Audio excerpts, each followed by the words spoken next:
Dears welcome back to Arcanex. മക്കളെ, standard free energy calculate ചെയ്യാനുള്ള ഒരു പ്രോബ്ലം ആണ്. Gibbs free energy cell reaction എന്നതിനുണ്ട്. Standard Gibbs free energy calculate ചെയ്യണം. Standard Gibbs free energy calculate ചെയ്യാനുള്ള equation ആണ് delta G zero. Delta G zero is equal to minus n F E zero cell ഉപയോഗിച്ചാൽ മതി. Direct equation. എന്നെങ്ങനെയാ കാണാന്ന് ഞാൻ already പറഞ്ഞു. എന്ന് പറഞ്ഞാൽ നമ്പർ ഓഫ് ഇലക്ട്രോൺ ആണ്. എന്നെന്താ നമ്പർ ഓഫ് ഇലക്ട്രോൺ. ഇവിടെ കോയിഫിഷ്യന്റ് ചാർജ് കൊണ്ട് മൾട്ടിപ്ലൈ ചെയ്യാം. 1 into 2 2 ആണ്. ഇവിടെ 1 into 2 2 ആണ്. കോയിഫിഷ്യന്റ് ചാർജ് കൊണ്ട് മൾട്ടിപ്ലൈ ചെയ്താൽ കിട്ടുന്നതാണ് number of electron. So n എത്രയായെന്ന് വെച്ചാൽ 2 ആണ്. മൈനസ് 2 into എഫ് എത്രയാ 96,500 ആണ്. ഇൻറ്റു ഇ സീറോ സെൽ എത്രയാ 1.1 വോൾട്ട്. ദാറ്റ് ഈസ് ഇത് കിട്ടുക മൈനസ് 212300 കൂളും വോൾട്ട് ആണ് കിട്ടുക. 1 കൂളും വോൾട്ട് ഈസിക്കൽ 1 ജൂൾ ആണ്.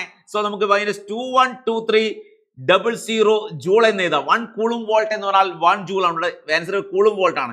96,500 കൂളും 1.1 വോൾട്ടും ആയതുകൊണ്ട് മൈനസ് 212300 ജൂൾ. റെഡി.